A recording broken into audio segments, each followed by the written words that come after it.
Saudara.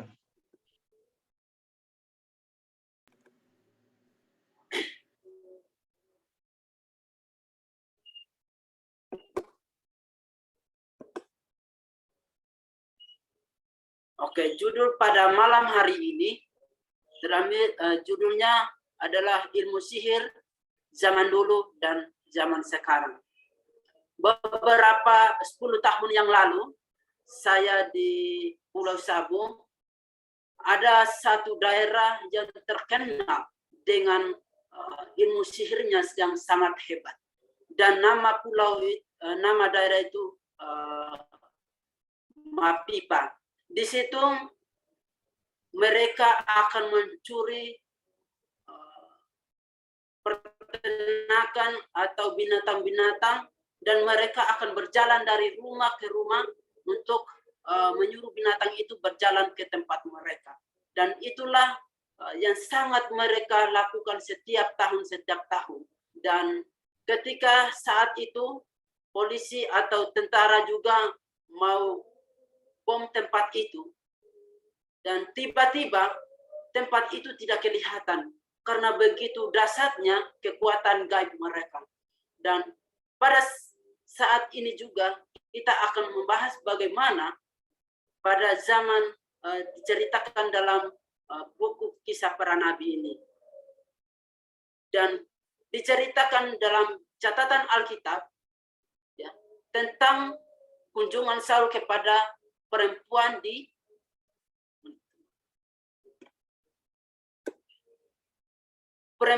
Endor itu telah menjadi satu sumber kesulitan bagi banyak pelajar kitab suci.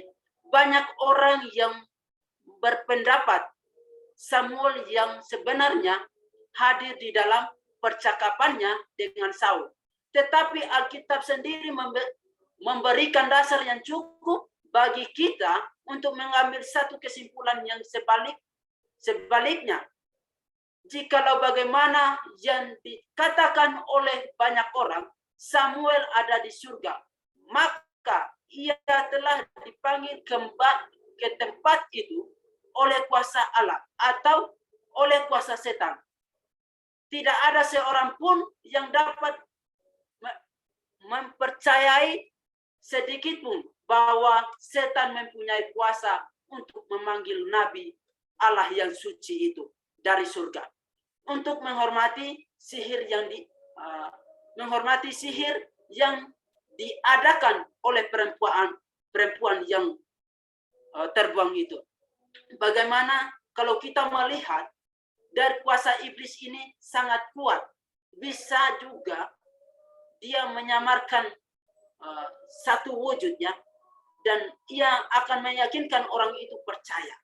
Dan itulah yang terjadi kepada Saul ini. Dan kalau kita melihat selanjutnya, kita juga tidak dapat mengambil kesimpulan bahwa Allah telah memanggil dia supaya datang ke gua petemung itu.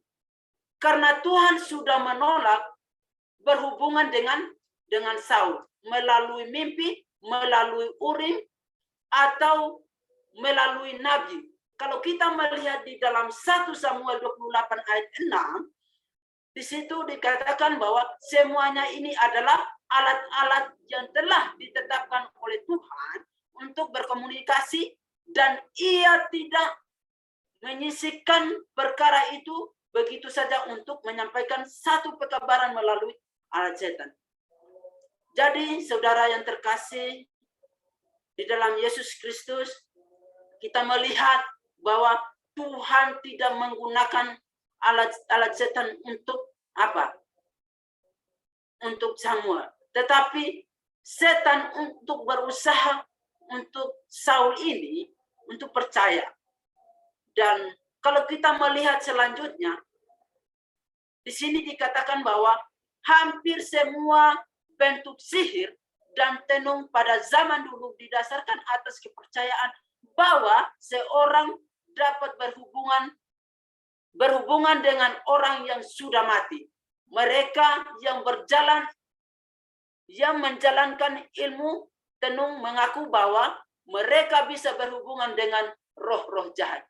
Bagaimana kita melihat betapa menyedihkan ya kalau kita melihat di sini bahwa orang-orang bisa berhubungan dengan orang mati. Ini sangat menyedihkan bagi Tuhan. Dan kenapa mereka seperti itu? Kalau kita melihat lebih lanjut di dalam Yesaya pasal 8 ayat 19, di sini dikatakan bahwa kepercayaan yang sama berhubungan dengan orang mati ini merupakan batu penjuru daripada penyembahan berhala orang kafir. Dewa-dewa orang kafir dianggap sebagai jelmaan daripada roh pahlawan-pahlawan yang sudah mati. Jadi di sini mereka sudah mempercayai bahwa kalau mereka berhubungan badan dengan orang mati, maka roh-roh orang mati itu akan hadir di hadapan mereka. Kalau kita melihat lebih lanjut lagi, di Bilangan pasal 25 ayat 1 sampai 2, ayat 1, 2, dan 3, di sana dikatakan bahwa sementara Israel tinggal di Sitim, melalui bahwa bangsa itu berzina dengan perempuan-perempuan Moab. Kalau kita melihat bahwa di ayat yang kedua, perempuan-perempuan ini mengajak bangsa itu kepada korban penyembelihan, ya. Jadi bangsa Israel pada waktu itu ketika bertemu dengan perempuan-perempuan ini, perempuan ini mengajak bangsa itu atau orang Israel itu untuk menyembelihan yang berhala. Dan kalau kita melihat di ayat yang ketiga bahwa Allah mereka lalu bangsa itu turut makan dari korban itu dan menyembah Allah orang itu. Jadi bangsa Israel ini menyembah berhala kepada dewa yang berhala itu. Jadi ketika bangsa Israel ini berpasangan dengan orang Baal Peor, bangkitlah murka Tuhan terhadap bangsa Israel. Jadi ketika mereka berhubungan badan, berpasangan dengan perempuan Moab, maka Tuhan marah di situ kepada bangsa-bangsa Israel. Jadi kalau kita melihat, inilah yang akan terjadi kalau kita menyimpang dari apa yang Tuhan inginkan. Jadi kalau kita melihat berikutnya, mereka berpaut pada berhala itu atau penyembelihan itu. Mereka memakan korban-korban penyembelihan bagi orang mati. Selanjutnya, di sini dikatakan bahwa didewakannya orang mati memegang peranan yang penting di dalam hampir semua sistem kekafiran. Bagaimana halnya berhubungan dengan orang yang sudah mati. Dewa-dewa ini dianggap dapat menyampaikan kehendak mereka kepada manusia. Dan juga bila mana dimintai nasihatnya, dapat memberikan kepada mereka nasihat. Inilah sifat-sifat daripada ilmu sihir yang terkenal di bangsa Yunani dan Romawi, ya. Jadi mereka percaya dengan hal itu dan mereka lakukan. Kalau kita melihat di sini selanjutnya, kepercayaan dalam berhubungan dengan orang mati masih tetap dianut banyak orang. Sekalipun di negara-negara Kristen dengan nama spiritisme, praktek untuk berhubungan dengan makhluk-makhluk yang dianggap roh-roh yang mati telah merajalela. Hal ini dimaksudkan untuk menarik simpati mereka yang telah ditinggalkan oleh kekasih-kekasih mereka. Jadi di sini mereka percaya berhubungan badan dengan roh. Kalau kita melihat bahwa kita sebagai orang Kristen, pasti banyak juga yang percaya dengan roh-roh dan juga banyak yang tidak percaya di antara kita. Dan kalau kita melihat pada zaman dulu, mereka sangatlah percaya kepada roh-roh atau penyembahan berhala. Ya, ada di kampung saya, mereka percaya kepada roh-roh orang mati juga, dan mereka menyembah patung. Dan agama itu namanya agama Jingitiu di sana, dan mereka selalu menyembah berhala, ya. Dan kalau kita melihat selanjutnya, di sini dikatakan bahwa orang yang sudah mati itu tidak tahu apa-apa. Tidak ada lagi pada mereka itu bagian dalam alam ini daripada segala sesuatu yang jadi di bawah langit. Di dalam Alkitab mengatakan bahwa putuslah nyawanya kelak, dan ia pun kembali kepada tanah asalnya. Maka pada hari itu juga hilanglah segala cahayanya. Kalau kita melihat di dalam Mazmur pasal yang ke-146 ayat yang keempat, dan Tuhan menyatakan kepada Israel, demikian pun jikalau seorang sudah pergi, bertanyakan orang petenung atau orang yang tahu hikmat iblis, hendak menurut sinanya, maka aku akan menunjuk wajahku kelak melawan orang itu dan menumpaskan dia dari antara bangsanya. Kalau kita melihat di dalam Imamat pasal 20 ayat 6, di situ dikatakan bahwa ruh tenung itu bukanlah roh orang mati, tetapi malaikat-malaikat jahat, pesuruh-pesuruh setan, ya, penyembahan berhala pada zaman dulu. Dan yang bagaimana telah kita lihat terdiri dari penyembahan orang mati dan berhubungan dengan mereka, dinyatakan oleh Alkitab suci sebagai penyembahan kepada iblis. Jadi saudaraku yang terkasih di dalam Yesus Kristus, di sini dikatakan bahwa bukanlah roh-roh orang mati, tetapi malaikat-malaikat jahat atau malaikat penyembahan berhala yang pada zaman dulu. Dan sekarang ini kita melihat bahwa terdiri dari penyembahan, banyak penyembahan yang berhala di muka bumi ini. Dan iblis akan menguatkan orang itu, akan membisikkan kepada orang itu, membawa orang itu kepada jalan yang salah. Tetapi Tuhan membisikkan di dalam hati kita, kita mau ikut si iblis ini atau suara Tuhan. Itu adalah keputusan dari kita masing-masing. Ya, kalau kita melihat di dalam Korintus pasal 10 ayat 20, di sini dikatakan bahwa pemazmur berbicara tentang orang Israel, mengatakan bahwa mereka itu telah mengorbankan anak laki-laki dan perempuan kepada segala setan. Di dalam ayat ini berikut ini ia menerangkan bahwa mereka mengorbankan semuanya itu kepada segala berhala di kanini. Di dalam Mazmur pasal 106 ayat 37 sampai dan 38 ini, di dalam kebaktian mereka yang dianggap kepada orang mati itu, sebenarnya mereka sedang berbakti kepada setan. Kalau kita melihat bahwa mereka bahkan mengorbankan anak laki-laki atau perempuan mereka.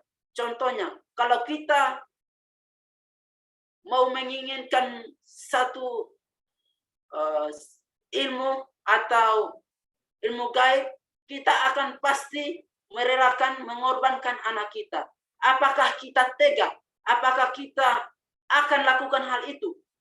Di dalam hati kita berat, tetapi kalau sudah mempunyai keinginan untuk mempunyai ilmu gaib itu, pasti kita akan menyerahkan anak kita. Ya. Jadi saudara-saudari yang terkasih di dalam Tuhan, kita diajarkan di sini, kita jangan mengikuti ajaran-ajaran yang tidak baik atau mengikuti apa yang Tuhan tidak kehendaki kepada saya dan saudara. Dan di sini dikatakan bahwa spiritisme modern sekarang, ya, yang berdiri di atas landasan yang sama adalah merupakan satu kebangkitan dalam bentuk baru dari sihir dan berbaktian kepada setan pada zaman dulu telah dilarang dan dikecam oleh Tuhan. Hal ini telah diramalkan dalam Alkitab yang mengatakan bahwa pada akhir zaman beberapa orang akan gugur daripada iman sebab berpaling kepada penguasa yang menyesatkan orang dan kepada beberapa pengajaran setan-setan. Ya, bagaimana nanti kalau kita melihat pada akhir zaman nanti ada guru-guru palsu yang akan menyesatkan kita, ya. Jadi setan akan berusaha untuk memisahkan kita dari Tuhan, melemahkan iman kita percaya kepada Tuhan. Dan penguasa setan akan berkuasa akan kita dan dia mau menjatuhkan kita ke dalam ajaran yang tidak sesuai dengan difirmankan Tuhan. Kalau kita melihat di dalam 1 Timotius 4 ayat 1, di sini dikatakan bahwa Paulus di dalam suratnya yang kedua kepada sidang di Tesalonika menegaskan bahwa pekerjaan setan yang khusus dalam spiritisme adalah suatu kejadian yang akan berlaku sesat sebelum kedatangan Kristus yang kedua kali. Berbicara tentang kedatangan Kristus kedua kali, ia menyatakan bahwa hal itu adalah menurut gerak iblis dengan segala kuasa dan tanda ajaib dan mujizat yang palsu. Jadi saudaraku, ketika kita melihat bahwa menjelang kedatangan Kristus yang kedua kali, itu akan terjadi dan iblis akan membuat mujizat-mujizat palsu yang akan menipu kita. Dan dia akan selalu bergerak untuk berkuasa dan itulah mujizat-mujizat palsu yang dia akan lakukan. Seterusnya, kalau kita melihat di dalam 1 Tesalonika 2 ayat 9, dan Petrus dalam penjelasan mengenai bahaya-bahaya yang akan dihadapi sedang pada akhir zaman. Mengatakan bahwa bagaimana ada nabi-nabi palsu yang telah menuntun Israel ke dalam dosa. Demikian pula akan bangkit guru-guru palsu yang akan membawa pengajaran sesat dan dengan sulit yang baru yang membinasakan orang. Maka mereka itu menyangkali Tuhan dan telah menebus mereka itu. Kalau kita melihat bahwa ada pengajaran-pengajaran yang akan menyesatkan kita dan pengajaran-pengajaran yang sangat sulit, mereka akan melakukan hal itu supaya kita binasa. Ya. Dan kalau kita melihat, maka banyak orang yang akan mengikuti perbuatan yang cabul. Ya. Di akhir zaman nanti akan ada perpisahan atau perbuatan-perbuatan yang tidak baik, cabul maupun berhubungan badan dan lain sebagainya. Kalau kita melihat di dalam 2 Petrus 2 ayat 1, 2 di sini dikatakan bahwa di sini Rasul telah menunjukkan masalah satu daripada watak nyata dari guru-guru spiritisme itu. Mereka menolak mempercayai bahwa Kristus adalah anak Allah. Tentang guru-guru percaya bahwa guru-guru seperti itu, Yohanes yang kekasih berkata bahwa siapakah pendusta itu? Melainkan orang-orang yang menyangkal Yesus itu Kristus. Maka orang yang menyangkal Bapa dengan anak itu ialah si Dajjal. Ya, barang siapa yang menyangkali anak, tidak ada juga berbapa. Kalau kita lihat di dalam 1 Yohanes pasal 2 ayat 22 sampai 23, di sini dikatakan bahwa spiritisme ini dengan menyangkal Kristus, menyangkal Bapa dan anak, dan kitab menyatakan bahwa hal itu sebagai pernyataan daripada Dajjal. Bagaimana di sini kalau kita melihat, maukah kita menyangkal Yesus? Maukah kita menjadi seorang pendusta? Tentu tidak. Kita tidak mau menjadi seorang pendusta maupun seorang yang menyangkal Yesus. Ya. Di dalam kehidupan kita seringkali banyak cobaan, seringkali setan akan berusaha untuk menjatuhkan kita, dan kita berusaha untuk tidak menyangkal Yesus, untuk percaya kepada Tuhan kita Yesus Kristus. Bagaimana Dajjal ini akan selalu berusaha menjatuhkan kita. Dan kalau kita melihat dengan meramalkan kebinasaan Saul, ya, yang diberikan melalui perumpamaan Endor.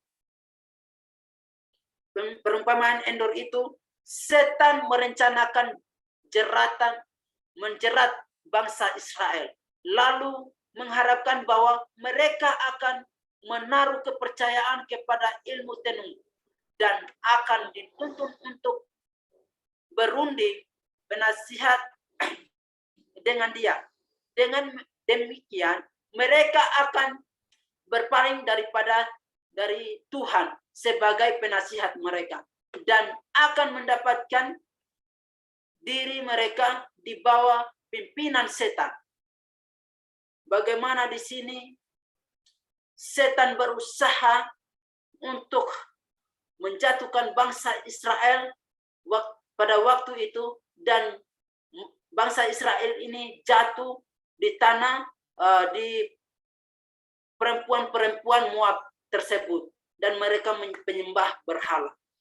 Dan di sini dikatakan juga iblis kepada Saul, sekalipun itu adalah merupakan satu kecaman atas dosa, yang satu ramalan akan datang membebaskan, tidaklah dimaksudkan untuk memperbaiki dirinya, tetapi untuk menekan dia ke dalam keadaan kekecewaan, kecewa, dan kepada kebinasaan. Jadi ketika kita kecewa kepada seseorang, pasti kita akan membenci dia, kita akan membalas dendam kepada dia, dan lain sebagainya. Dan itu adalah kekecewaan kita. Dan Tuhan tidak menginginkan itu, karena itu adalah pekerjaan setan di dalam diri kita. Dan kita di sini harus memperbarui diri kita kepada Tuhan. Marilah kita berserah kepada Tuhan, sehingga apapun pencobaan itu kita hadapi, andalkan Tuhan di dalam setiap pencobaan itu. Pasti ada jalan keluarnya. Bapak Ibu Saudara yang terkasih dalam Tuhan, banyak orang yang menjadi gelisah apabila mereka tidak dapat mengetahui kepastian dalam urusan hidup mereka. Mereka tidak dapat bertahan terhadap keadaan yang tidak menuntut. Dan di dalam tidak kesabaran mereka menantikan keselamatan dari Allah. Pemikiran tentang suatu yang buruk hampir-hampir membuat mereka menjadi bingung. Mereka menyerah kepada perasaan mereka yang memberontak itu dan lari ke sana kemari dalam keadaan susah sambil berusaha mencari pengetahuan akan suatu yang tidak pernah dinyatakan. Ya, jadi saudara yang terkasih di dalam Yesus Kristus, ketidaksabaran kita di dalam menghadapi satu masalah, kita akan mencari orang lain akan bercerita dan tidak menantikan apa yang akan terjadi. Dan di sini dikatakan bahwa ketika kita berdoa kepada Tuhan, menyerahkan, menantikanlah apa jawabannya. Tetapi ini tidak kesabaran menantikan keselamatan daripada Allah. Dan mereka memberontak. Itulah watak orang yang sudah dikendali oleh kuasa setan. Dan mereka selalu berusaha mencari pengetahuan yang lain.